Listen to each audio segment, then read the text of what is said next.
to the Wisdom by Harry YouTube channel. My name is Harry. And I'm Mary. We're so excited to have you here today for another fascinating episode.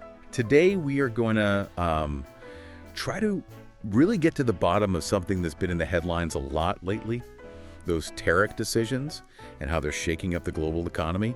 We've got a really interesting article here from March 7th, 2025 that gives us like a play-by-play of the market chaos and all the expert opinions flying around.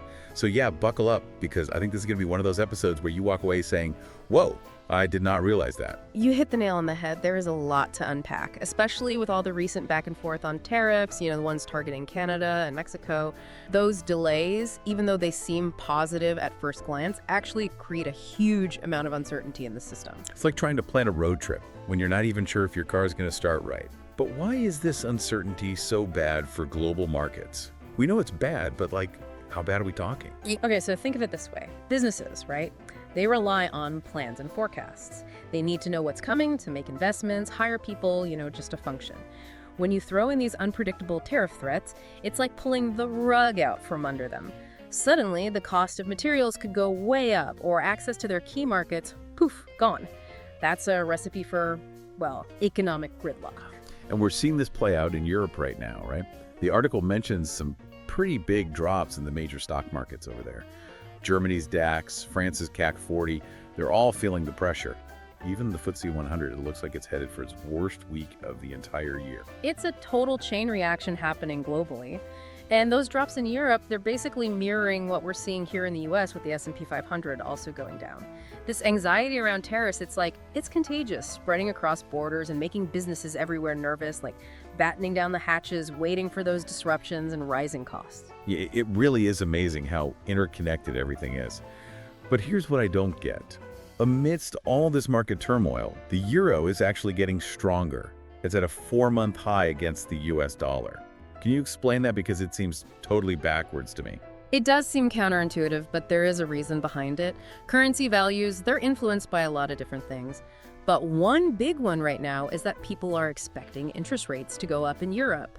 This is partly because of the increase in defense spending, which we'll talk about later. But basically, higher interest rates make the euro more attractive to investors who are, always looking for better returns on their money. So it's like a seesaw, right? Uncertainty weakens the US dollar, and at the same time, those higher returns in Europe make the euro stronger. Exactly. And it's not just interest rates.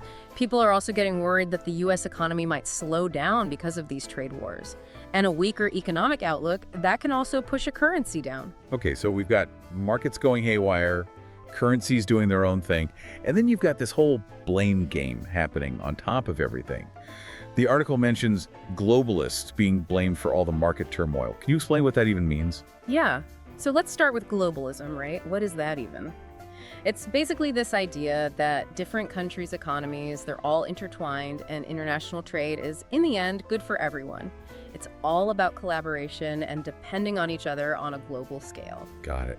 So would the opposite of that be protectionism? Like when a country tries to shield its own industries from competition coming from other countries? Exactly. And that's where things get complicated.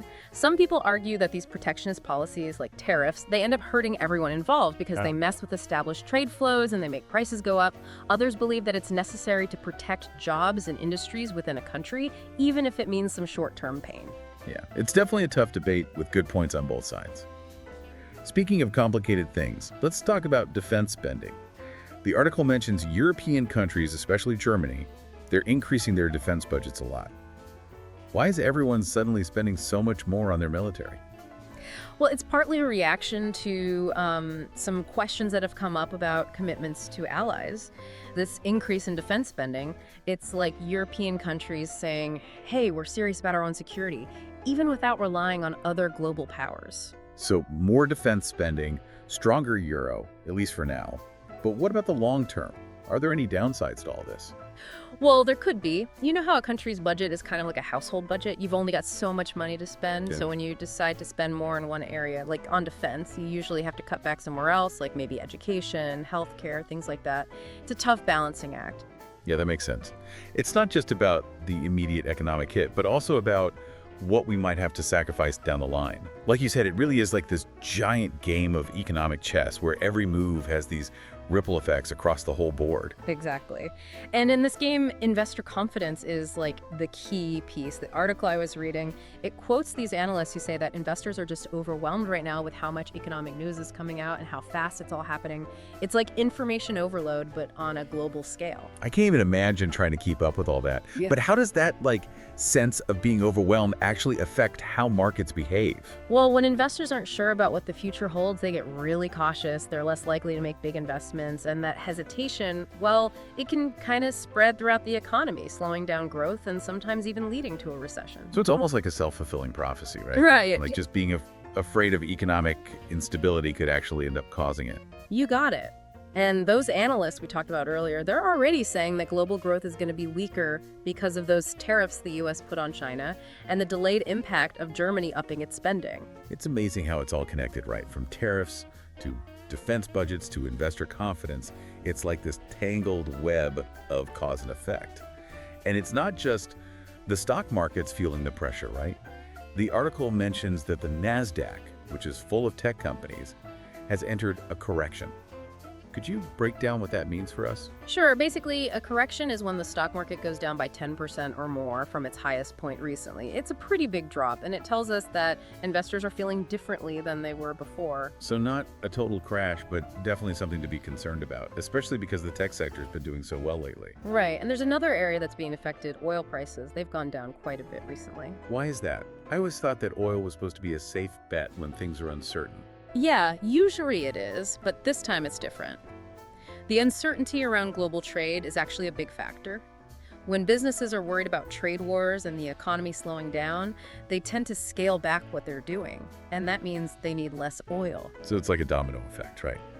One economic shakeup can lead to all sorts of consequences in different sectors. Exactly.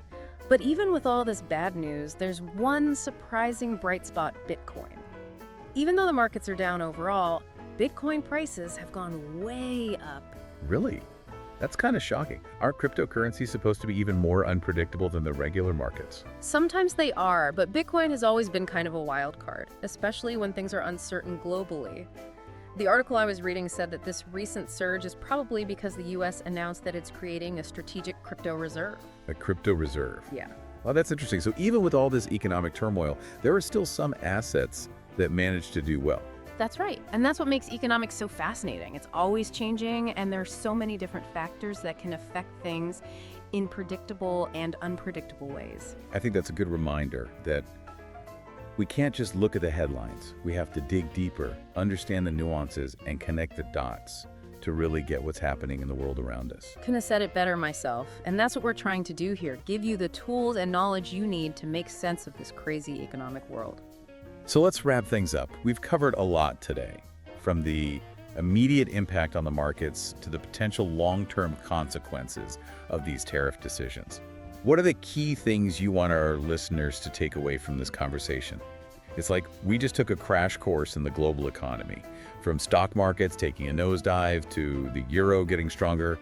We even talked about Bitcoin going crazy. And we're not done yet, are we? We've talked about the immediate reactions, but what about the lasting effects of all these tariff decisions? What should our listeners be thinking about as all this keeps happening? That's the big question, right? What are the ripples we might see down the road? Well, this uncertainty could actually, completely change how global trade and international relations work. For example, how will all this tension affect the alliances and partnerships that are already in place? Could this lead to, more regional trade blocs where countries are less reliant on global trade? It's like we're at a fork in the road, and the direction we choose now could have a huge impact on the future. That's exactly it. And we have a responsibility, as informed citizens, to be part of these conversations, to really look at the information we have and make smart decisions that help create a more stable and prosperous future for everyone. Well said. I think that's the perfect way to wrap things up. And for our listeners, remember that this deep dive is really just a glimpse into a much bigger and constantly changing story. We really encourage you to keep exploring this topic, look for different viewpoints, and never stop asking questions. Curiosity and critical thinking, those are how we can really understand this complex world we live in. Couldn't agree more. Until next time, happy deep diving, everyone.